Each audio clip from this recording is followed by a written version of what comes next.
Hello everybody, we are here to talk to you today about Resident Evil 8 or Resident Evil Village, which they did the thing where they have the Roman numerals kind of be worked into the word village. Super clever. I kind of wonder if they started with Resident Evil 8 and then decided to call it Village after that, or if someone just wrote that in the Roman numerals into the word and then was like, we gotta name the new game Village.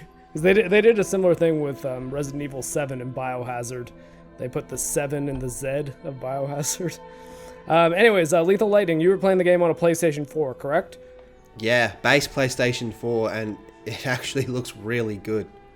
Yeah, no, it seems to be looking good on everything I've seen it on, which isn't super surprising because of the RE engine, like Capcom's kind of proprietary engine they've been using for Resident Evil, Devil May Cry, and the newest Monster Hunter that's on Switch. The previous Monster Hunter World, didn't use that engine, but it seems that the RE engine is kind of becoming Capcom's proprietary technology, and it looks absolutely amazing. So it doesn't totally surprise me to hear it look good on a PS4, because Resident Evil 7 used the same engine. It was on PS4, and they managed to get it running in VR on that console, so I'd imagine it looks quite good. What are your impressions of the game overall?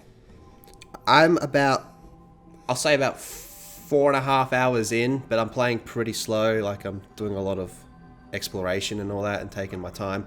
And I'm pretty casual with Resident Evil. I've never been a die-hard Resident Evil guy. I've played quite a few of the games. I've liked most of them. But this one, I'm really, really enjoying. This might be the most fun I've had with Resident Evil in quite a while, this one. I didn't play number 7. I caught up on the story through YouTube videos, but I'm digging this. I think my biggest complaint so far is the main character. I think is pretty boring and stupid. Ethan's an idiot. Yeah. I took some notes for this one again too, just to make sure I wouldn't forget any points. And one of my notes is verbatim: Ethan kind of sucks. Both actually the voice actor and the script. I don't know that necessarily it's the voice actor's fault, because part of that could be direction, but like in the beginning of the game, or towards the beginning of the game, there's a scene where, this isn't even in the demo, so it's not a big spoiler, and she's a very useless character, but this woman named Elena dies, she's helping you out for about 3 minutes, and then she dies, and there's this line where you can't walk, you can't do anything during it. It's just Ethan's like looking down at where she died, and he's like, "Why is everyone dying on me?" Okay, I don't know whose idea that line was, but it didn't work out very well.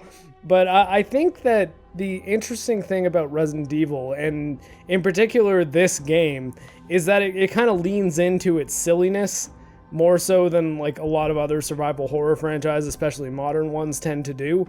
And this one, I think, is hitting the silliness pretty hard. What do you think about that? Do you agree with me? Kind of, but it also kind of takes itself serious at a lot of points as well. So I think it does a decent job of balancing it. But yeah, they definitely just say it knows what it is. Like it embraces what it is. Yeah, I don't think that it's not self-aware. Like, it's not at any point being like, another fight with the zombies again, or anything like that. But I find that things happen, like, Ethan loses limbs in this game, and then at one point he gets his hand cut off, and then holds it to his stump, pours some of the healing, like the green herb first aid water on it, and then he's just good to go and firing guns with it like 2 minutes later. And I was like, wow, a similar thing actually happens to him in Resident Evil 7. He gets his left hand cut off in that one, and then it just kind of gets stapled together by the villains of that game.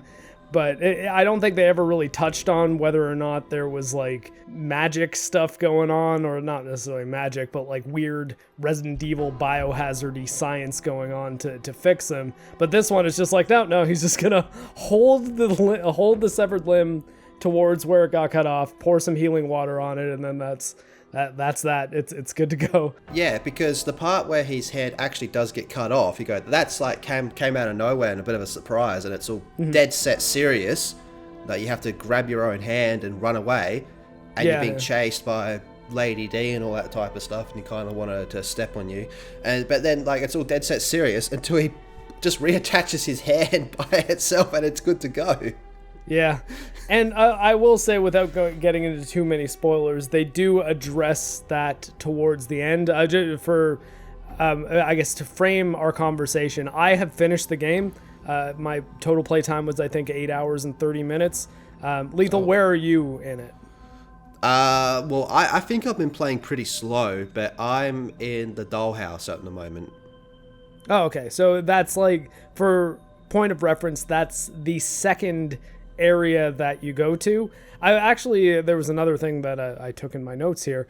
The setup is kind of similar to Far Cry 5, if anyone's played that, where you have a map that's kind of open, and then there's family members that they kind of give like a location, like this is this person's domain, this is that person's domain, this is that person's domain, and it sort of seems set up that you can just choose to go to each one of those whenever you want, but it isn't. It actually is kind of linear because you have to get the key to unlock the next one from the one that you beat. So it isn't quite that sort of setup, which is strange because the way they formulated the game to have it be that you keep on returning to this central village hub. There's even things like hunting in the game that you can then use the meat to pay for upgrades.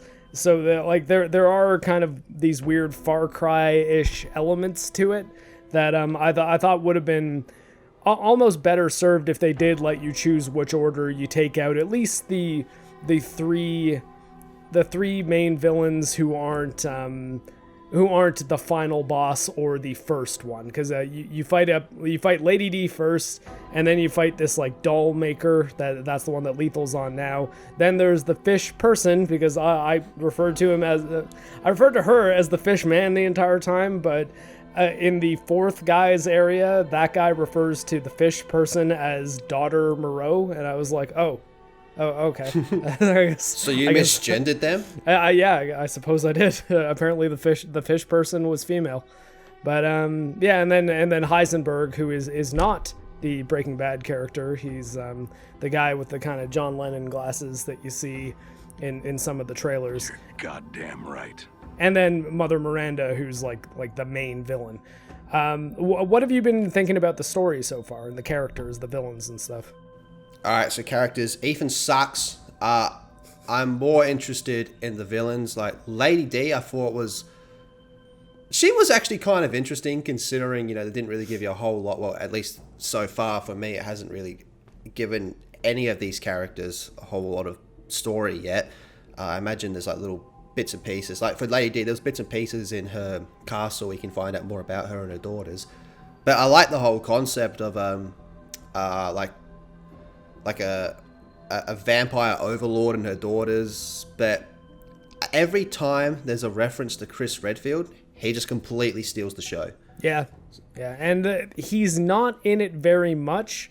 There is a sequence toward the end of the game though that I think you're really gonna like. And the sequence I'm talking to actually hammers home what I think could be seen as debatably not a criticism and not necessarily a negative, depending on what you want out of a Resident Evil game. But this is very much in the style of Resident Evil's 4 through 6, as far as its level of action, how scary it is. It's more on the Call of Duty, like Dure, the Call of Resident Evil type games, where there's a lot of shooting in this game, a lot of action. You're crafting ammo. You've got enough ammo to pretty much clear out every enemy on the map. I didn't think there was a single point where I was ever thinking I need to run past this enemy because I only have a few shotgun shells left. So it abandons the style that Resident Evil 7 was going for, which is a lot closer to Resident Evil 1 through Code Veronica, or 1, 2, Code Veronica, 1, 2, 3 and Code Veronica, which were very much every single shot counts. You're not going to have enough ammo to kill everything in the game. Be careful about when you choose to engage and when not.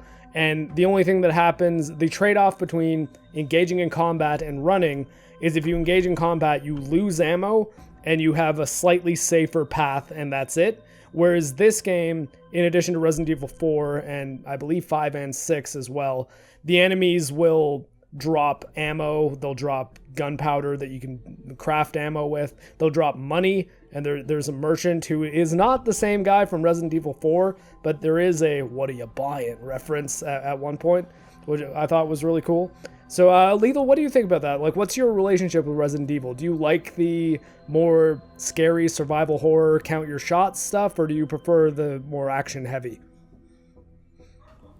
I prefer the more horror style to it, but I get a lot of flack because I had so much fun with Resident Evil 5 when that game came out, because I played it I was in school when that game came out, so I had a lot of fun playing the co-op with that, so that definitely lends itself to being more action driven. But with this, I do feel it could have been more focused on the horror element, because there has actually been a few times where I've been a bit creeped out by some of the things going on in this game. Like the whole dollhouse thing, I think is creepy as fuck. Yeah.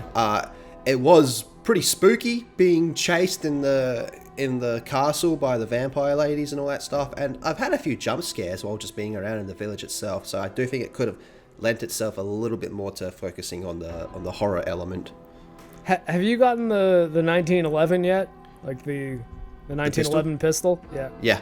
So you did the thing where you looked at the note and then it said "look out the window" and the combinations out the window. Yeah, that one. Even Chaseface, who was on our Attack on Titan, Chaseface on Twitter was saying that this one got him, and I saw his tweet. I was like, yeah, that jump scare got me too. Not a lot of the jump scares have gotten me, but yeah, that one did. And one of them I think it's in the basement of Lady D's castle, where you're in that dungeon that's all like knee-deep blood, and the vampire zombies, I guess, because there's sort of, it's not really 100% clear what the enemies are in this game.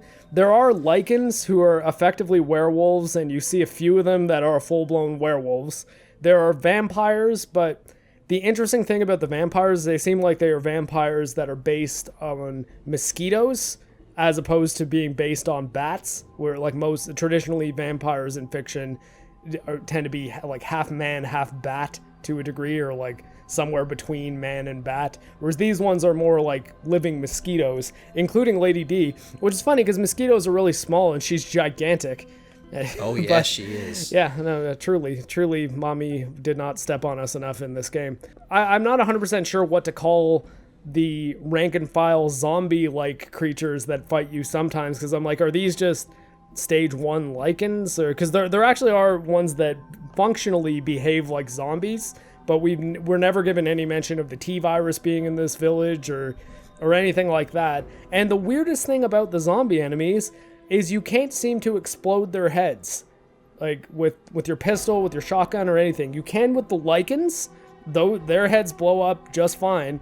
But it seems like I don't know if the zombies take less damage from headshots than the lycans do, or if they cut some corners and just didn't want to animate the head bursting in for them. But that was something that was a bit strange to me. In fact, in general, I find they don't react to where you're shooting them in the body nearly as much as, say, the enemies in Resident Evil 4 did. Because Resident Evil 4, in Resident Evil 4, the kind of real way to play Resident Evil 4 is to shoot a zombie, or a what would they call it, Ganados, to shoot a Ganados in the leg, have them stumble, shoot them in the head, stagger them, and then run up to them and kick them, because Leon would do this like spinning roundhouse kick thing, and that would be the way that you'd be able to save as much ammo as you possibly could, because the kick would do a lot of damage. It would hit every enemy in the area, so you'd be able to clear yourself some space.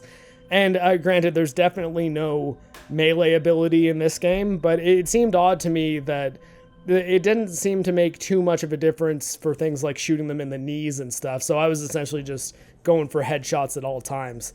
What have you noticed about the combat? I like the way, I guess you'd call them like the lichen type enemies seem to kind of bounce around a little bit. They don't just keep walking in a straight line, so you just pick them off pretty easy. They jump around quite a bit. But yeah, I agree. Like, I did find it weird how there's no melee option like that, like in that Resident Evil 4. I think the closest thing is when you put your arms up to guard and then you kind of push them away. But yeah, I actually pretty much agree with everything you said. Yeah. Well, I mean, like, it's not that they don't necessarily need to add those systems in. It's just I found that if you're going to make this game much more like Resident Evil 4, which it is, like everything from the setting of being a European village to the castle that you go into, the kind of more fantasy inspired outlandish settings and characters, all of it seems like it's trying to do some winks and nods to Resident Evil 4. So it struck me as a bit strange that there wasn't a lot of calculation into, okay, what about things like the villagers with like the mallets that they have, or the kind of axe things? How come I'm not shooting their hands to make them drop their weapons? Or it seems like maybe if that is there, then maybe I wasn't landing those shots, or I don't know. But it never really seemed like plan A, or there wasn't people throwing things at me and then me having to shoot the weapons out of the air like you do with the axes in Resident Evil 4. How do you feel about the puzzles? Because I'm someone, doesn't matter what the game is, whenever I get to a puzzle stage in a game, I look at it, I say, what the fuck is this? What am I supposed to do? This is stupid. And then I think about it for like a minute. I'm like, oh wait, I think I got an idea. And then I slowly start to figure it out. Yeah, I think that the puzzles, for the most part, are pretty easy in this one, especially compared to 7. Like for the most part, they tend to be pretty clear to me as to what I need to do. It's not always 100% clear how I need to do it, but I hadn't really ever been stuck on one of the puzzles in this game for very long. I think because while the game does have the illusion of being more open-ended and not exactly open world, but like more open world than say Resident Evil 7 was, which is very tight hallways, like one little house, other little house, salt mine, and then you're done. This one, it's like big kind of sprawling village, and that village kind of interconnects to the four different enemy zones. And I found that the puzzles were never tripping me up. What did trip me up sometimes was figuring out exactly where I'm supposed to go. Because there are a few objectives where it's like, go to the house with the red chimney. And I'm like, look at the village. And I'm just like, well, that's the house with the red chimney. I was like, but I can't seem to get to it. And I mean, there's a fence in my way, but this seems like the kind of fence that I would reasonably be able to climb over. So, I mean, that might just be a bit of a pet peeve of mine in world design, when it's like, well, if me as a one-legged human can climb over that fence, no problem, why is this guy in a life or death situation not thinking, maybe I should just scale this fence? My point is, don't put like head-tall fences in games if you want them to be blocked off. But I thought that as much as it would have, I guess, made it a bit more hand-holdy, little waypoints on where it is that you're supposed to be going, even that you could bring up on the map, like not displayed in the HUD, but just if you could open the map and see a little objective marker to be like, okay, that's the story objective, that's where I need to go. Not only so you can go and find the story objective when you want to, but also so you can avoid it if what you want to do is just explore and see if you can find some ammo, see if you can find some secrets. Because there are some secrets in this game that are very worthwhile to find, that will make you significantly more powerful if you kind of take a bit of time to explore and find some of the treasures that you can then sell for large amounts of money. And I think that if the game does anything particularly well that I wasn't suspecting, it was that it really did make me want to not blitz through the game and actually take some time to go and do the hunting and solve some puzzles and search every nook and cranny of every house. What have you been thinking about the exploration?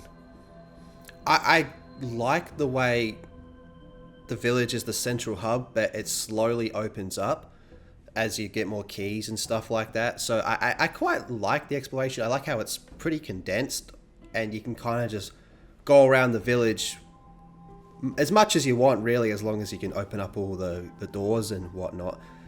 But at the same time, it's also kind of like, well, I agree some of the design as well, like what you're saying about the chimney, I agree with that. There's just quite a few things where you look at something and go, if he can crawl under that car, why can't he crawl under this? Things like that. So it does get a little bit iffy like that. But you finished the game, right? So where would you rank this in your Resident Evil scale?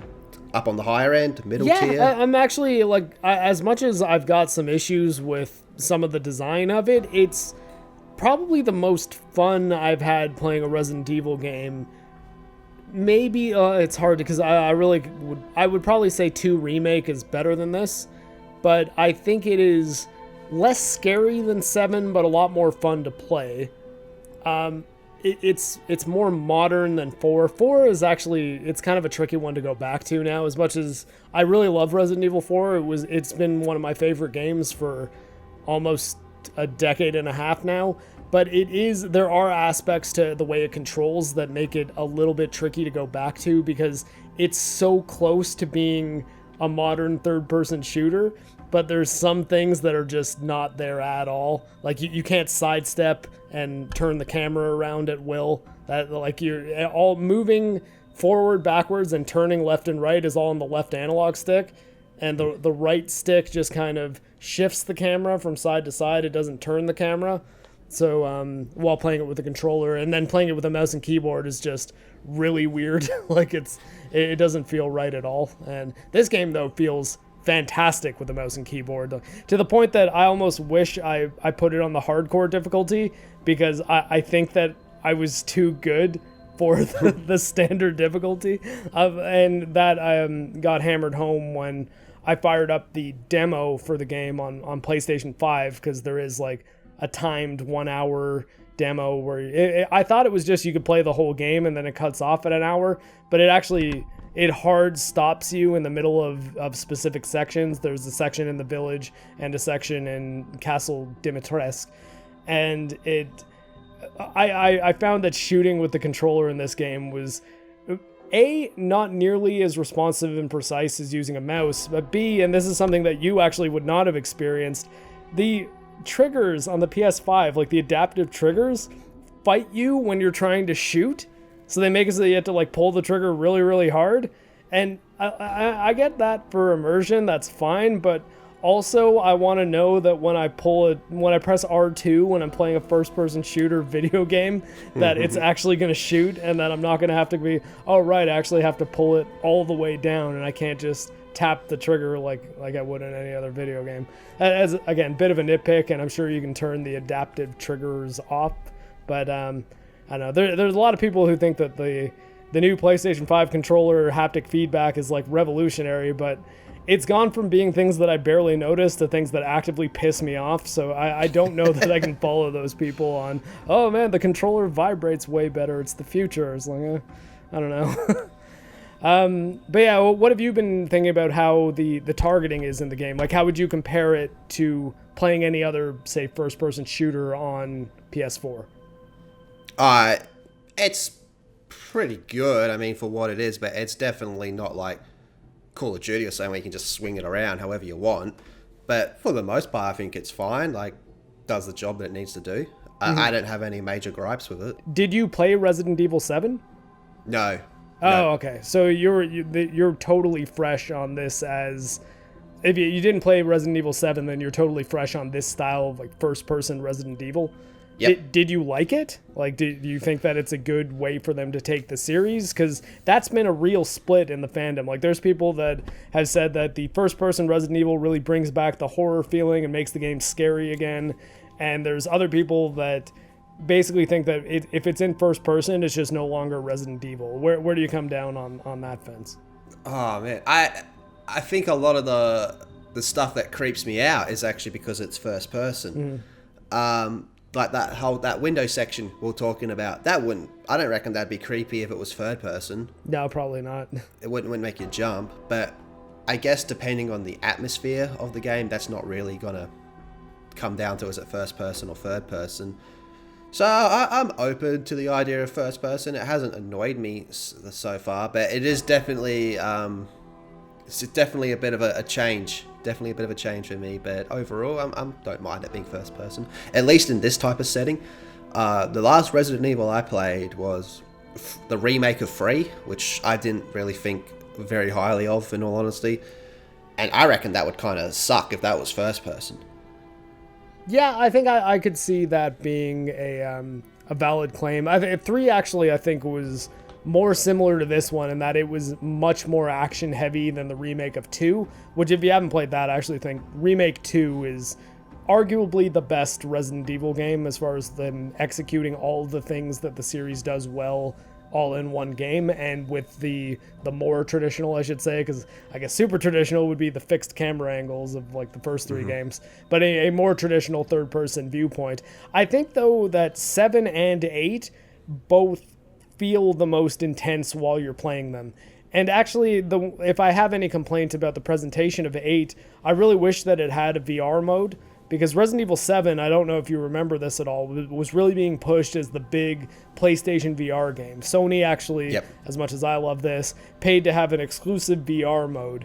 And the VR mode of Resident Evil 7 was the way I played it at first. I played the entire game in VR, and it was awesome. Like it was really, really good. It controlled very well. You did the targeting with your head, which is actually why, even though I played 7 on PlayStation, I don't really know how well the new era of Resident Evil games play with a right analog stick, because I was aiming like with my face.